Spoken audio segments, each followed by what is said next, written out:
अच्छा गाइस, आज की ये जो स्टोरी है, ये स्टोरी हमें साबिर अली भाई ने कराची से शेयर की है। पहले तो मैं आपको बता दूं कि मैं पिछले कुछ अरसे से इनको जानता हूं, क्योंकि इत्तेफाक से क्लिफ्टन में एक जगह मेरी इनसे मुलाकात हुई थी। और जब मेरी इनसे बातचीत हुई तो उसके बाद जब मैंने इनको बताया कि मैं हॉरर कंटेंट को कवर किया करता हूं, तो उसी दिन इन्होंने मेरे साथ 2 या 3 स्टोरी शेयर की थी। खैर, साबिर भाई ने हमारे साथ एक और स्टोरी शेयर की है। इससे पहले कि हम उनकी इस स्टोरी की तरफ बढ़ें, मैं आपसे रिक्वेस्ट करता हूँ कि अगर आपने अब तक इस ऑडियो टेप को लाइक नहीं किया तो बराए मेहरबानी इसको लाइक कर दें। साबिर अली भाई का जो ताल्लुक है वो बेसिकली इंटीरियर सिंध से है, और ये बताते हैं कि ये सिंध के अंदर एक बहुत बड़े गांव में रहा करते हैं। पिछले कुछ अरसे से जब से इनके हालात ख़राब थे तो इन्होंने कराची के अंदर जॉब ज्वाइन कर ली थी। ये बताते हैं कि जब मैंने कराची के अंदर जॉब ज्वाइन की तो जॉब ज्वाइन करने के कुछ अरसे के बाद मुझे एक बुरी खबर मिली। मुझे पता चला कि गांव में, यानी कि जहाँ पे मेरा ससुराल मौजूद है, वहाँ पे जो मेरी सास रहा करती हैं उनकी एकदम से डेथ हो गई है। अब जाहिर सी बात है, ये जो रिश्ता है ये इस कदर क्लोज़ रिश्ता है कि आप कहीं पे भी मौजूद हो, आप कहीं पे भी जॉब कर रहे हो, आपकी कोशिश होती है कि किसी भी तरह वहाँ पे पहुँचें, उनके गम में शरीक हो सकें। खैर, वैसे ही मैंने अपने बॉस से बात की, और अपने बॉस से बात करने के बाद मैंने छुट्टियाँ हासिल की। खैर, छुट्टी हासिल करने के बाद जब मैं अपने गांव पहुंचा तो जाहिर सी बात है, एक अजीब सा पुरफिकन सा सोग वाला माहौल था, और सारे के सारे जितने भी अफराद थे गम के अंदर डूबे हुए थे। वहाँ जाके जो भी प्रोसीडिंग्स थी, जो भी जनाजा वगैरह था वो परफॉर्म किया गया, और उसके बाद जो भी इंतज़ाम था खाने वगैरह का वो करवाया गया। अब हमारी जो सास का घर था वो बेसिकली एक छोटा सा घर था, क्योंकि जाहिर सी बात है ये लोग गरीब लोग थे। इनका जो घर था वो 3 कमरों पे मुश्तमिल था, जो कि एक किराए का घर था। और हैरान कुन बात ये थी कि इन 3 कमरों के अंदर जो एक कमरा था वो काफ़ी अरसे से बल्कि मुस्तकिल बुनियादों पे बंद रखा जाता था।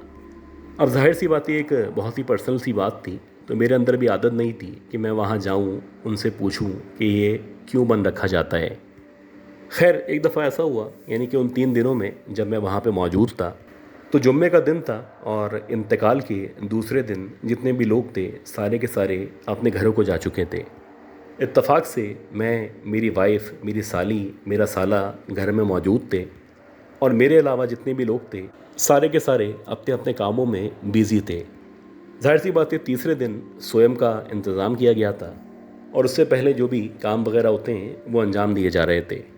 तो इसी दौरानिए में मेरी साली जो थी घर की सफाई कर रही थी, और उसका यह ख्याल था कि अगले दिन यानी स्वयं वाले दिन जब लोग आएंगे तो घर में ज़रा सफाई सुथराई का इंतज़ाम होना चाहिए। खैर, मेरी साली बताती है कि मैं सफाई करने के बाद मैंने सोचा कि जो एरिया है इसको पानी के ज़रिए वॉश कर दूं।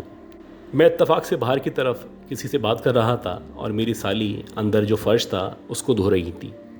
मेरी साली बताती है कि पानी जब एक तरफ हुआ तो मैंने जितना भी पानी था उसको उस कमरे की तरफ करना शुरू कर दिया, जो कमरा आमतौर पे बंद रहा करता था।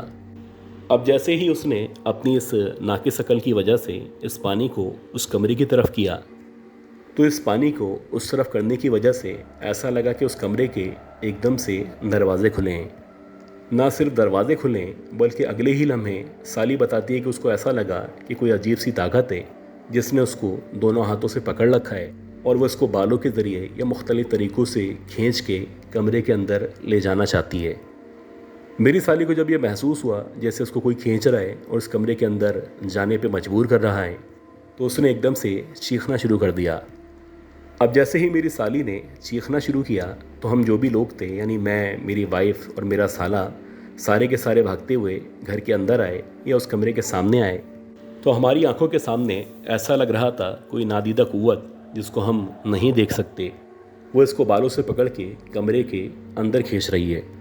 शायद वो अपने गुस्से का या अपने गम का इजहार कर रही थी, या इसने जो पानी उनके कमरे की तरफ किया था ये बात उनको पसंद नहीं आई थी। खैर, हम जल्दी से आगे बढ़े और हमने अपनी पूरी ताकत से अपनी साली को वापस बाहर की तरफ खींचना शुरू कर दिया।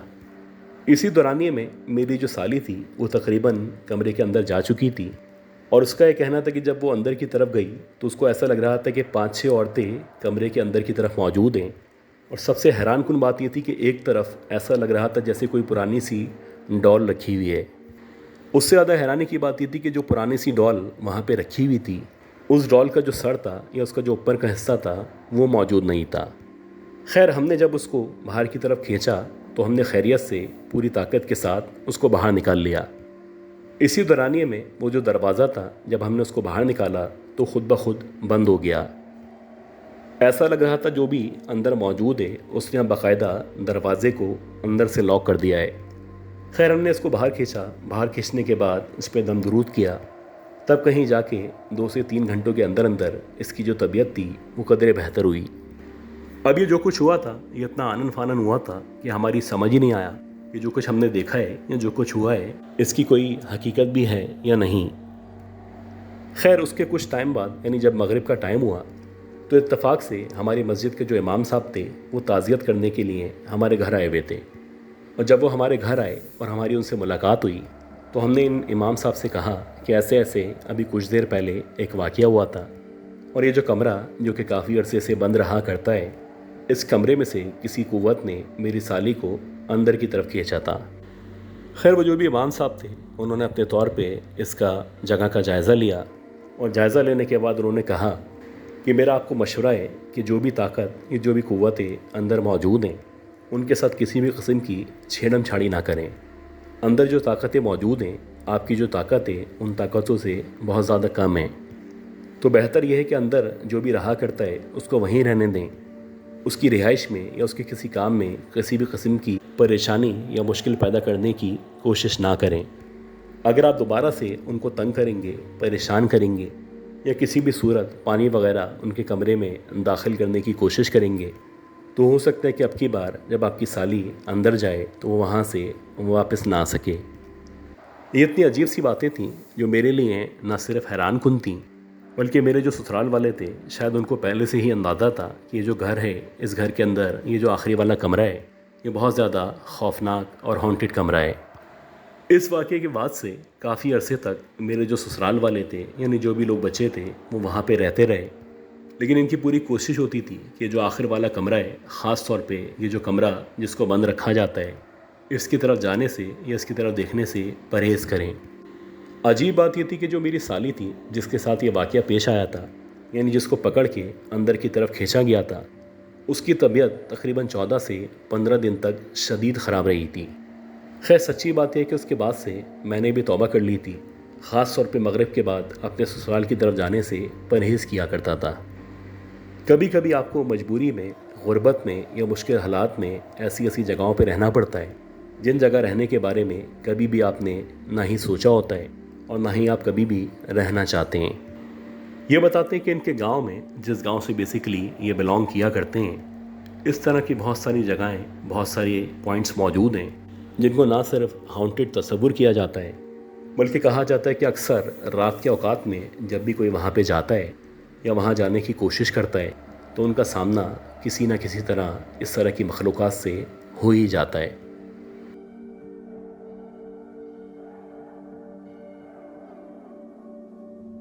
ये बहुत ही इंटरेस्टिंग स्टोरी है और ये स्टोरी हमें कराची शहर से हमज़ा साहब ने शेयर की है। ये जो कहानी है ये उस वक्त की कहानी है जब 1980s चल रहा था और ये बताते हैं कि मैं मज़ार कायद के करीब एक बंगले में ड्राइवर के तौर पे काम किया करता था। अक्सर ऐसा होता था कि जब साहब लोगों को कहीं जाना होता, कोई भी काम होता, तो मुझे एक दिन पहले इन्फॉर्म कर दिया करते थे।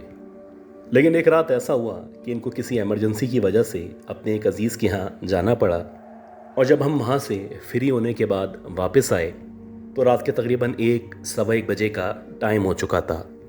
अब आम तौर पे जो मेरा रूटीन था वो ये था कि मैं 8 या 9 बजे तक अपने घर यानी लालू खेत के लिए निकल जाया करता था। और अगर आप मज़ार कायद से लालू खेत के रास्ते की बात करें तो उस दौर में आम तौर पे इतनी वॉक हो जाया करती थी। मेरी कोशिश होती थी कि जो कश्मीर रोड वाला बैक साइड का हिस्सा है यहाँ से मैं निकलता हुआ सीधा 3 हट्टी के पास आऊँ और वहाँ से फिर सीधा जहाँ पे भी मुझे जाना है यानी जहाँ पे मेरा घर मौजूद है उस तरफ चला जाऊँ। तो वैसे ही उस रात हुआ जब मैं रात को फ्री हुआ तो फ्री होने के बाद जब मैं उनके घर से निकला तो हल्की हल्की सी ठंड हो रही थी। अब आम तौर पे कभी कभी ऐसा भी होता था कि हमारा जो रास्ता था उस रास्ते में कोई ना कोई लिफ्ट ज़रूर मिल जाया करती थी। लेकिन आज एक इत्तेफाक था, जिस रास्ते से यानी जिस शॉर्टकट से कश्मीर रोड के रास्ते से मैं वापस आ रहा था, ना ही इत्तेफाक से मुझे वहाँ पे कोई नज़र आया और ना ही किसी भी किस्म की लिफ्ट का इंतज़ाम हो सका। मैं सीधा सीधा कश्मीर रोड की तरफ बढ़ रहा था। मेरा जो ध्यान था वो जेल चौरंगी या जेल की तरफ था और मेरे लेफ़्ट साइड पे एक बहुत बड़ा सा स्पोर्ट्स कॉम्प्लेक्स मौजूद हुआ करता था, जो कि आज भी शायद मौजूद है। अब जैसे ही मैंने कश्मीर रोड से उस स्पोर्ट्स कॉम्प्लेक्स का रास्ता तय करना शुरू किया, तो जो लोग वहाँ पे रहने वाले हैं या जो लोग वहाँ पे उस टाइम में या उस एरा में गुजर चुके हैं, उनको अंदाज़ा होगा कि लेफ़्ट साइड पे एक जगह थी जहाँ पे बहुत ज़्यादा कचरा पड़ा होता था। और जैसे ही आप उस कचरे से आगे बढ़ें तो एक दो प्लॉट थे जो मुकम्मल तौर पे खाली थे, जबकि 2 या 3 प्लॉट छोड़ने के बाद एक बहुत बड़ी सी बिल्डिंग ज़ेर तामीर थी। अब जैसे ही मैं उस बिल्डिंग के बिल्कुल सामने आया तो मुझे ऐसा लगा कि उस ज़ेर तामीर बिल्डिंग के नीचे की तरफ, यानी जहाँ पे आमतौर पे चौकीदार वगैरह रेस्ट किया करते हैं, ऐसा लगा जैसे कोई उकरू बैठा हुआ है। अब जैसे जैसे मैं मज़ीद आगे बढ़ा तो मुझे लग रहा था जैसे कोई बूढ़ी सी औरत है जिसके बहुत ही फटे पुराने कपड़े हैं और ऐसा लग रहा था जैसे वो उकरू बैठने के बाद कुछ खा रही है। जैसे ही मैं कुछ मज़ीद आगे आया और जब मैंने उस औरत के चेहरे पे या उसके हुलिये पे मज़ीद गौर किया तो मुझे ऐसा लगा जैसे ये जो औरत है कुछ अजीब तरीके से बिहेव कर रही है। इसकी गोद के आगे बहुत सारी हड्डियाँ पड़ी हुई थीं और ऐसा लग रहा था कि बहुत ज़्यादा जायका लेके वो उन हड्डियों को खा रही है। अब कुछ देर तक तो मेरी समझ ही नहीं आया कि जो कुछ मैं देख रहा हूँ वो हकीकत है या सरासर मेरा वहम है। लेकिन वाकई में ऐसा ही था कि वो औरत बहुत ज़्यादा दिलचस्पी के साथ एक एक करके ना सिर्फ हड्डियों को खा रही थी, बल्कि ऐसी खुशी का इजहार कर रही थी जैसे बहुत ही कोई लजीज खाना खा रही हो। मैं बड़ा हैरान था कि आखिर ये कोई पागल औरत है जो हड्डियों को इस तरह से खा रही है। बहरहाल इसी दौरानिए में जब मैं एग्जैक्टली उसके सामने से होता हुआ आगे बढ़ा तो उस औरत ने अपनी नज़रें उठा के मेरी तरफ देखना शुरू किया। अब की बार जब उस औरत ने अपनी नज़रें उठाईं और मेरी तरफ देखा तो मुझे ऐसा लगा कि उस औरत की जो आंखों की पुतलियाँ हैं वो कुछ ज़्यादा एक्स्ट्रा वाइट हैं। ऐसा लग रहा था जैसे कोई सफ़ेद सी रोशनी है जो उसकी आंखों की पुतलियों से निकलना शुरू हुई है और कुछ अजीब सा भयानक सा उसका चेहरा और मज़ीद खौफनाक होता चला जा रहा है। इसी दौरानिए में जब मेरी नज़र एग्जैक्टली उस औरत के पंजों की तरफ पड़ी तो मुझे ऐसा लगा कि उसके पंजों से पहले, यानी उसकी जहाँ पे एड़ियाँ वगैरह मौजूद हैं, वहाँ पे बेतहाशा लंबे लंबे बड़े बड़े बाल मौजूद थे, जैसे कि आमतौर पे किसी जानवर के पैर हुआ करते हैं। इससे ज़्यादा जो हैरानकुन बात ये थी वो ये थी कि ऐसा लग रहा था अब इस औरत के जो पैर हैं कुछ अजीब तरीके से मुड़े हुए हैं, यानी कि उसकी जो उंगलियां थीं बज़ाहिर पीछे की तरफ लग रही थीं, जबकि उसकी जो एड़ी थी वो आगे की तरफ मौजूद थी। किस्सा मुख्तसर आप ये कह सकते हैं कि मेरा सामना एक ऐसी मखलूक से हुआ था जिसको पिछल पैरी कहा जाता है। खैर, मैंने वहाँ से जितना जल्दी हो सका दौड़ लगाना शुरू की और जैसे जैसे मैं जेल चौरंगी की तरफ भाग रहा था, इत्तफाक से पीछे से एक गाड़ी जो कि शायद कोई मज़्ज़ा गाड़ी थी, वो न सिर्फ मेरे बराबर में आके रुकी, बल्कि जैसे ही वो गाड़ी रुकी तो मेरा ख्याल है कि उस आदमी ने भी उस औरत को देख लिया था। खैर, उस आदमी ने जल्दी से मुझे बोला कि गाड़ी के अंदर आके बैठ जाओ, और जैसे ही मैं गाड़ी के अंदर बैठा तो उसने गाड़ी को दौड़ाना शुरू कर दिया।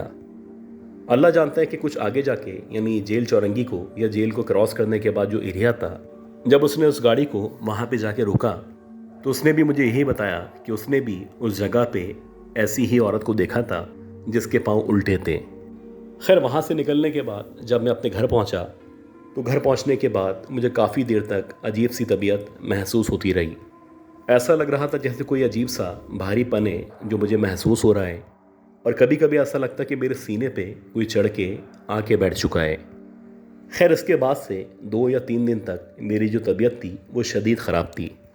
फिर आहिस्ता आहिस्ता करके जब मेरे घर वालों ने, ख़ास तौर पे मेरे नाना ने मुझ पे दम दुरूद किया, तो उसके बाद कहीं जाके मेरी जो तबीयत थी वो कदरे बेहतर हुई।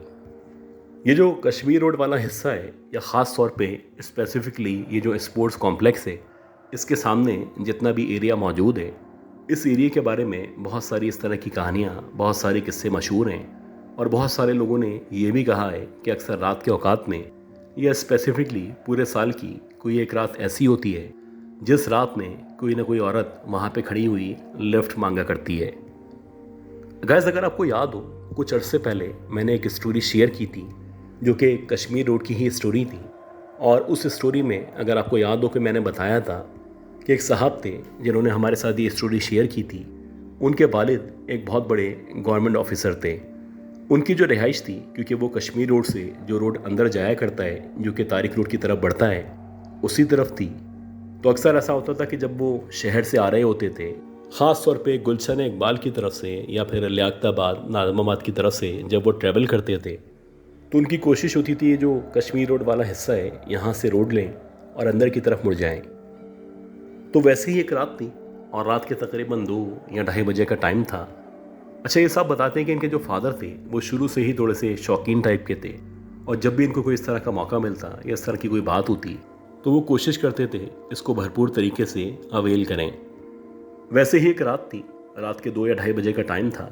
इनके फादर जब कश्मीर रोड से एंटर हुए तो वो बताते हैं कि कुछ देर चलने के बाद, मुश्किल से 15-20 सेकंड की ड्राइव के बाद, एकदम से इन्होंने जब लेफ़्ट साइड पे देखा तो खंबे के बराबर में एक लड़की तैयार होकर खड़ी हुई थी। अब जो लड़की खंबे के बराबर में खड़ी हुई थी उसको देख के ऐसा लग रहा था जैसे वो किसी क्लब से, किसी पिकनिक से या किसी प्रोग्राम से वापस आ रही है। उसने ना सिर्फ तैयारी की हुई थी बल्कि उसकी जो तैयारी थी वो बज़ाहिर लग रहा था जैसे उसने वेस्टर्न कपड़े पहने हुए हैं। अब इनके जो फादर थे वो शुरू से ही थोड़े से रंगीन मिजाज थे। वो बातों को बढ़ाना बहुत अच्छे तरीके से जाना करते थे। खैर, इनके फादर ने हस्ब मामूल उस लड़की के सामने गाड़ी रोकी और गाड़ी रोकने के बाद कहने लगे कि मोहतरमा, आपको कहाँ जाना है। ये बताते हैं कि जैसे ही मेरे फादर ने उस लड़की से इस तरह की बातचीत की तो वो जो भी लड़की थी उसने बजाय इसके जवाब देती, उसने अगले ही लम्हे खुद से गाड़ी का दरवाज़ा खोला और गाड़ी का दरवाज़ा खोलने के बाद एकदम से गाड़ी के अंदर पीछे बैठ गई। अब ये जो हरकत थी, ये जो इजहार था, ये इस बात का इजहार था कि जो कुछ आप चाहते हैं या जैसा आप सोच रहे हैं बिल्कुल वैसा ही है। अब इनके फादर खुश हो गए। इन्होंने अपनी गाड़ी को अपने घर की तरफ या किसी और जगह बढ़ाना शुरू कर दिया। ये बताते हैं कि इनके फादर को अभी गाड़ी चलाते हुए मुश्किल से 2 या 3 मिनट गुजरे होंगे। वो बार बार बैक व्यू मिरर से पीछे की तरफ देख रहे थे और वो यकीनन ये सोच रहे थे कि दुनिया की सबसे खूबसूरत लड़की इनकी गाड़ी में आके बैठ चुकी है। इसी दौरानिए में जब इन्होंने एक बार फिर से बैक व्यू मिरर से पीछे की तरफ देखा तो अब की बार इनको ऐसा लगा कि जैसे उस लड़की का जो चेहरा है, जो कि बड़ा ही खूबसूरत चेहरा था, कुछ अजीब से चेहरे में तब्दील हो चुका है। उसके चेहरे की जो रौनक थी, उसके चेहरे पे जो ताजगी थी या उसके चेहरे पे जो नूर था, आहिस्ता आहिस्ता करके मुंदमिल हो रहा था और अब लग रहा था जैसे उसका चेहरा किसी खौफनाक चेहरे में तब्दील होना शुरू हो चुका है। ये बताते हैं कि जैसे ही मेरे फादर ने यह ऑब्ज़र्व किया कि इस लड़की का चेहरा तब्दील हो चुका है तो उन्होंने आहिस्ता आहिस्ता करके गाड़ी को स्लो करना शुरू किया। अब जैसे ही इनके फादर ने गाड़ी को आहिस्ता आहिस्ता करके स्लो करना शुरू किया तो अगले ही लम्हे ऐसा लगा जैसे ये जो गाड़ी के दरवाजे हैं ये एकदम से खुद ब खुद खुले हैं और एकदम से ज़ोर के साथ बंद हुए हैं, जैसे कि किसी ने जानबूझ के इनको ना सिर्फ बंद कर दिया हो बल्कि इनको लॉक कर दिया हो कि अब ये कभी भी ना खुल सकें। अब इनके अब्बा को एहसास हो चुका था कि इनसे कितनी बड़ी गलती हो चुकी है, लिहाजा इन्होंने दिल ही दिल में आयतल कुर्सी पढ़ना शुरू की। और सबसे हैरानी की बात ये थी कि जैसे ही इन्होंने आयतल कुर्सी पढ़ना शुरू की तो वैसे ही जो औरत या जो लड़की सामने बैठी हुई थी उसने एकदम से कहा कि जो कुछ तू पढ़ रहा है इसको पढ़ना बंद कर दे। जैसे कि वो लड़की पहचान चुकी थी कि दिल ही दिल में आयतल कुर्सी पढ़ना शुरू कर चुके हैं। खैर, इनके अब्बा ने जैसे तैसे करके अपनी गाड़ी को न सिर्फ स्लो किया बल्कि ज़ोर ज़ोर से आयतल कुर्सी की तिलावत शुरू कर दी। इसके बाद ये बताते हैं कि इनके अब्बा को इतना याद है कि पीछे से वो औरत एकदम से इनके अब्बा के करीब आई है और उसने अपने हाथ को इनके अब्बा के सर के ऊपर रखा है। अगले ही लम्हे इनके अब्बा की आंखों के सामने अंधेरा आ चुका था और वो बेहोशी के आलम में जा चुके थे। खैर, जब इनकी आंख खुली तो ये उसी जगह वहाँ पे मौजूद थे, लेकिन हैरानकुन बात ये थी कि वहाँ पे वो लड़की इनके पीछे मौजूद नहीं थी। इसके बाद से इनके बाबा ने तौबा कर ली थी कि कभी भी रात के औकात में इस स्ट्रीट से गुजरने से परहेज़ करना है।